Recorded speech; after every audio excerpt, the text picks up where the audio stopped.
High, আচার্য exclusive চ্যানেলে তোমাদের সকলকে স্বাগত জানাই।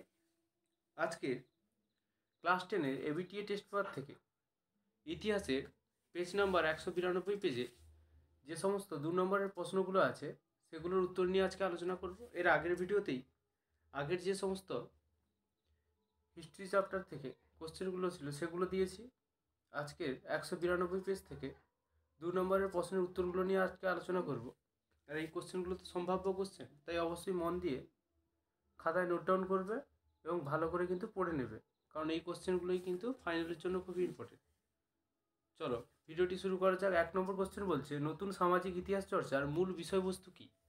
অ্যান্সার দেখো, নতুন সামাজিক ইতিহাসের মূল উপজীব্য বিষয় হলো সামাজিক এবং সাংস্কৃতিক ইতিহাস।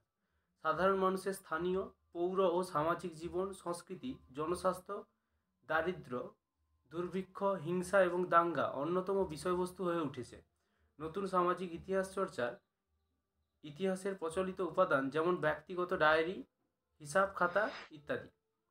2 নম্বর কোশ্চেন বলছে, পোশাক পরিচ্ছদ ইতিহাস চর্চার গুরুত্ব লেখো। অ্যান্সার দেখো, আধুনিক ইতিহাস চর্চায় পোশাক পরিচ্ছদের ইতিহাস গুরুত্বপূর্ণ। গুরুত্বগুলি হলো নিম্নরূপ। 1 নম্বর দেখো, সামাজিক ও অর্থনৈতিক অবস্থা সম্পর্কে ধারণা গড়ে তুলতে পোশাক পরিচ্ছদের ইতিহাস বিশ্লেষণ করলে একটি সমাজে রক্ষণশীলতা, প্রগতিশীলতা, নারীর মর্যাদা, নারী পুরুষ বৈষম্য প্রভৃতি সম্পর্কে তথ্য পাওয়া যায়। 2 নম্বর কিনা রাজনৈতিক ও ধর্মীয় অবস্থা সম্পর্কে ধারণা প্রদান করতে পোশাক পরিচ্ছদ থেকে রাজনৈতিক ও ধর্মীয় অবস্থা সম্পর্কে জানা যায়। উদাহরণ হিসাবে জহর কোট ও গান্ধী টুপির কথা বলা যেতে পারে। এগুলো কি প্রত্যেকটা মানুষের ব্যক্তিত্ব নির্ভর করে এই পোশাক পরিচ্ছদের উপর, তাই এর গুরুত্ব কিন্তু অপরিসীম।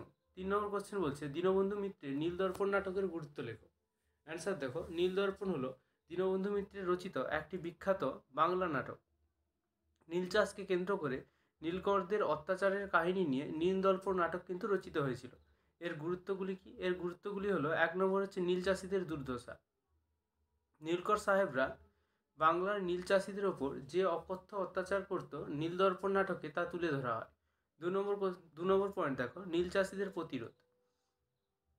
নীলকরদের শোষণ নীল চাষিরা নীরবে মেনে নেয়নি, তারা প্রতিরোধ সংগ্রাম শুরু করে। নাটকে নীল চাষি তোরাপের ভূমিকায় তার স্পষ্ট।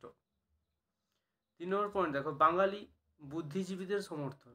নীলকর সাহেবরা নীল চাষিদের ওপর যে অত্যাচার করত বাঙালি বুদ্ধিজীবীরা তা বিরোধিতা করে নীলদর্পণ নাটক নীল চাষিদের পক্ষে জনমত গড়ে তোলার সহায়ক হয়েছিল।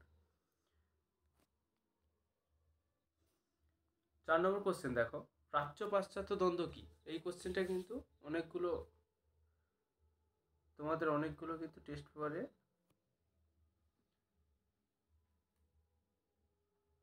দেখা যাচ্ছে।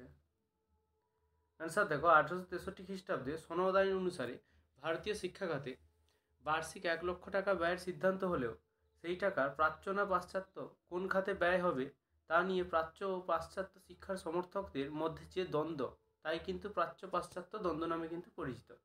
5 নম্বর কোশ্চেন বলছে, বিরসা মুন্ডা কী কারণে বিখ্যাত?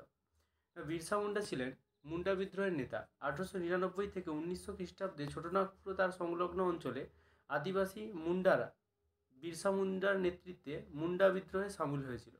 প্রথম জীবন কিভাবে ছিল না, বিরসা মুন্ডা 1875 খ্রিস্টাব্দে রাঞ্চি জেলার উলিহাতু গ্রামে জন্মগ্রহণ করেন। তার পিতা সুগার মুন্ডা ছিলেন উলিহাতু গ্রামের একজন ভাগ চাষি। বাল্যকালে বিরসা মুন্ডা খ্রিস্টান মিশনারি স্কুলে লেখাপড়া করেন। মুন্ডা নেতা হিসাবে বিরসা মুন্ডার উত্থান কিভাবে না, বিরসা মুন্ডা ধীরে ধীরে মুন্ডাদের নেতায় পরিণত হন। তিনি আর 1893 থেকে 94 খ্রিস্টাব্দে গ্রামের জমি অধিগ্রহণের বিরুদ্ধে আন্দোলন করেন। 1895 খ্রিস্টাব্দে তিনি ভগবানের দর্শন পেয়েছেন বলে দাবি করেন এবং নিজেকে অবতার বলে ঘোষণা করে মুন্ডা সমাজে নতুন রীতিনীতির প্রবর্তন করেন বিরসা মুন্ডা। ব্রিটিশ সরকারের বিরুদ্ধে বিদ্রোহীতে অংশগ্রহণ। ব্রিটিশ সরকার বিভিন্নভাবে মুন্ডাদের শোষণ অত্যাচার করত।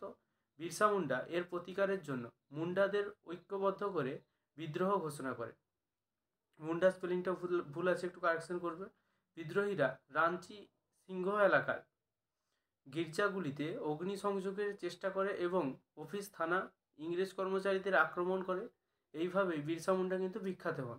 এবং অবশেষে হচ্ছে 1900 খ্রিস্টাব্দে মাত্র 25 বছর বয়সে কিন্তু তিনি মৃত্যুবরণ করেন। 6 নম্বর কোশ্চেন দেখো, কোন অঞ্চলকে জঙ্গলমহল বলা হয়? পশ্চিমবঙ্গের বাঁকুড়া, পুরুলিয়া ও পশ্চিম মেদিনীপুর, ঝাড়গ্রাম জেলার অন্তর্গত অঞ্চলটিকে কথ্য ভাষায় এখনও জঙ্গলমহল বলে উল্লেখ করা হয়।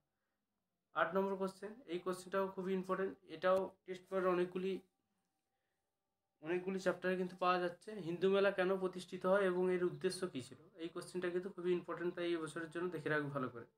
অ্যান্সার দেখো, হিন্দু মেলা ব্রিটিশ ভারতে হিন্দু সম্প্রদায়ের মনে স্বাদেশিকতার ভাব জাগরণ তথা জাতীয় চেতনার প্রসারের উদ্দেশ্যে আয়োজিত একটি মেলা। এই এই প্রতিষ্ঠান জাতীয় মেলা ও স্বদেশী মেলা নামেও কিন্তু পরিচিত লাভ করে। 1867 সালের এপ্রিল মাসে ঠাকুর পরিবারের সহযোগিতায় কলকাতায় প্রথম হিন্দু মেলা কিন্তু আয়োজিত হয়েছিল।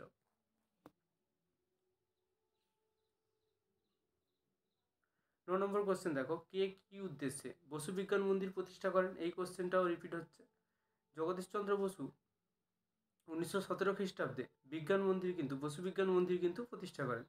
বসু বিজ্ঞান মন্দির প্রতিষ্ঠার উদ্দেশ্য কী ছিল? না, জগদীশচন্দ্রের মতে এটির মুখ্য উদ্দেশ্য ছিল কিন্তু বিজ্ঞানের অগ্রগতি ও জ্ঞানের প্রসার, বিজ্ঞানের আবিষ্কারের সুফল সকলের মধ্যে ভাগ করে দেওয়া, বিজ্ঞানের প্রগতি সকলের মধ্যে ছড়িয়ে দেওয়া প্রভৃতি মহান উদ্দেশ্য নিয়ে প্রতিষ্ঠিত হলেও এই প্রতিষ্ঠান জনকল্যাণের জন্য তেমন কোনো সুফল দিতে পারেনি।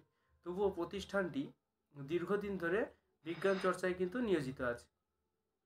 আর একটা কথা, তোমাদের অনেকেরই কিন্তু টেস্টের রেজাল্ট কিন্তু খুবই খারাপ হয়েছে, তারা মন খারাপ না করে অবশ্যই ভালো করে পড়াশোনা করবে, কারণ এখনও তোমাদের 40 দিন হাতে আছে, আর 40 দিন ভালো করে পড়াশোনা করলে কিন্তু তোমরাও একটা ভালো রেজাল্ট করতে পারবে। আর যারা খুব ভালো রেজাল্ট হয়েছে টেস্টে, তারাও কিন্তু মন দিয়ে পড়াশোনা করো এবং যেগুলো পড়েছো সেগুলো বারবার রিভিশন করো, কারণ রিভিশনই এমন একটা জিনিস যেটা কিন্তু তোমাদের স্কোরটাকে আরও বাড়াতে সাহায্য করবে। এবং যেগুলো তোমাদের বাকি আছে এখনও, কারণ টেস্ট পেপার হাতে পেয়েছো মানে বুঝতেই পারছো কোশ্চেন নানা রকম চেঞ্জ দেখা দিচ্ছে, সেগুলোও কিন্তু তোমরা ভালো করে তৈরি করবে।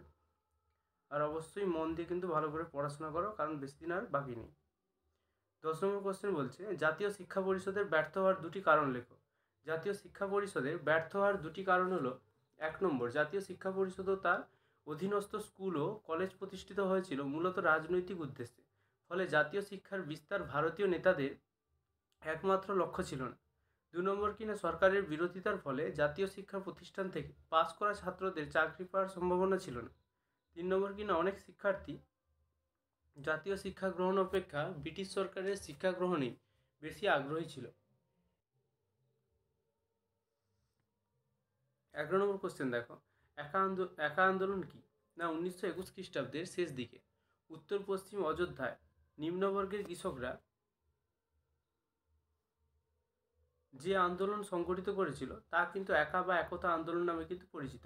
এই আন্দোলনের নেতা ছিলেন মাদারি পাসি। আন্দোলনের চরিত্র ছিল উগ্র প্রকৃতির। এখানে একা আন্দোলন কি বলেছে কিন্তু তার সম্বন্ধে একটু কিন্তু লিখতে হবে, তুমি ছোট করে লিখে দিলে কিন্তু হবে না। একা আন্দোলনের কারণটা লিখবে, আর তার সঙ্গে সঙ্গে ওই যে একা আন্দোলনটা কি, ওই ভূমিকা হিসাবে এটা দেবে। একা আন্দোলন শুরু হওয়ার পিছনে একাধিক কারণ বিদ্যমান ছিল। কি কি কারণ? 1 নম্বর কারণ হচ্ছে নির্ধারিত খাজনার চেয়ে 50% অতিরিক্ত খাজনা নির্ধারণ। 2 নম্বর, বাটাই বা উৎপন্ন শস্যের বদলে নগদ অর্থে কর প্রদান ইত্যাদি। 3 নম্বর হচ্ছে খাজনা আদায়কারী ঠিকাদারদের অত্যাচার ও শোষণ। 12 নম্বর কোশ্চেন বলছে, ডান্ডি অভিযান কি? অ্যান্সার দেখো, 1930 খ্রিস্টাব্দে 12ই মার্চ গান্ধীজি 78 জন অনুগামী নিয়ে সবরমতী আশ্রম থেকে 24 দিনে 241 মাইল পথ অতিক্রম করে ডান্ডির সমুদ্র তীরে 5ই এপ্রিল লবণ আইন ভঙ্গ করেন। এর ফলে আইন অমান্য আন্দোলনের সূচনা হয়। গুজরাটের সবরমতী থেকে ডান্ডি পর্যন্ত গান্ধীজির এই পদযাত্রা ডান্ডি অভিযান নামে কিন্তু খ্যাত। 13 নম্বর কোশ্চেন কি বলছে, অলিন্দ যুদ্ধ কি? অলিন্দ যুদ্ধ দেখো, মহাকরণ অভিযান 1930 খ্রিস্টাব্দে 8ই ডিসেম্বর বেঙ্গল ভলেন্টিয়ার্স দলের 3 বিপ্লবী বিনয় বসু, বাদল গুপ্ত ও দীনেশ গুপ্ত মহাকরণ অভিযান করেন। তারা কি করেন? না, সিমসন ও ক্রেগকে গুলি করে হত্যা করেন। আর 2 নম্বর, কিনা প্রতিরোধ, টেগার্টের পুলিশ বাহিনী মহাকরণ ঘিরে ফেললে দুই পক্ষে গুলি বিনিময় হয়। এই গুলি বিনিময়ের যে ঘটনা সেটাই কিন্তু অলিন্দ যুদ্ধ নামে কিন্তু পরিচিত। 14 নম্বর কোশ্চেন, এই কোশ্চেনটা বারবার রিপিট হচ্ছে, উদ্বাস্তু সমস্যা কি? এটা দেখবে ভালো করে। 1946 খ্রিস্টাব্দে 16ই আগস্ট মুসলিম লীগের প্রত্যক্ষ সংগ্রামের পর সাম্প্রদায়িক দাঙ্গা ও উদ্বাস্তু সমস্যার সৃষ্টি হয়। ভারত বিভাজনের সঙ্গে সঙ্গে যে সমস্যা নতুন রাষ্ট্র গঠনকারীদের সামনে বড় চ্যালেঞ্জের সৃষ্টি হয়েছিল, তাই হলো কিন্তু উদ্বাস্তু সমস্যা। এই উদ্বাস্তু সমস্যার প্রকৃতি ছিল নিম্নরূপ। কী কী না, এদেশে মানুষজন চলে আসার ফলে কী কী হয়েছিল? দেশ ভাগ, ভারতের জনসংখ্যা বৃদ্ধি, আশ্রয়দান, ত্রাণ ও পুনর্বাসন, এটা পুনর্বাসন হবে, অর্থনীতির সমস্যা, স্থানীয়দের সঙ্গে বিরোধ প্রভৃতি। 15 নম্বর কোশ্চেন, ভাষাভিত্তিক প্রদেশ কমিশন কার নেতৃত্বে কেন গঠিত হয়? না, স্বাধীনতার পরবর্তী দিনগুলি সেই পরিস্থিতিতে ভারতের তৎকালীন প্রধানমন্ত্রী জওহরলাল নেহেরু দেশের স্থায়িত্ব ও নিরাপত্তাকে বিবেচনা করে অগ্রাধিকারের ভিত্তিতে প্রদেশ গঠনের সুপারিশ করেন এবং সেই হিসেবে ভাষাভিত্তিক প্রদেশ কমিশন বা দার কমিশন কিন্তু নিয়োগ করেন। এই ছিল তোমাদের 2 নম্বরের সমস্ত কোশ্চেনগুলো আলোচনা করলাম। এর পরবর্তী যে সমস্ত 2 নম্বরের কোশ্চেনগুলো আছে হিস্ট্রি থেকে, সেগুলো কিন্তু আপলোড করবো, তাই অবশ্যই চ্যানেলটিকে সাবস্ক্রাইব করবে আর ভিডিওটি ভালো লেগে থাকলে একটা লাইক প্রদান করবে। আর জিওগ্রাফি থেকে যে সমস্ত 2 নম্বরের কোশ্চেনগুলো আছে সেগুলোও কিন্তু দেওয়ার চেষ্টা করবো, তাই অবশ্যই চ্যানেলটিকে কিন্তু সাবস্ক্রাইব করে নেবে, কারণ সাবস্ক্রাইব করলে তোমাদেরই কিন্তু উপকারে আসবে। এছাড়া একটা কথা হলো, তোমাদের যে এবিটিএ টেস্ট পেপার এবং পর্ষদের যে টেস্ট পেপারটা পাবে, পর্ষদের টেস্ট পেপার তো 2-3 দিনের মধ্যেই তো পেয়ে যাওয়ার কথা। পেয়ে গেলেই কিন্তু 7 থেকে 8টা চ্যাপ্টার ভালো করে কিন্তু কভার করবে। 7 থেকে 8টা যে সেট, সেটা কিন্তু ভালো করে কভার করবে। 7 থেকে 8টা সেট করলে তবেই কিন্তু ঠিকঠাক পরীক্ষাটা দিতে পারবে। Thank you. সবাই ভালো করে মন দিয়ে পড়ো।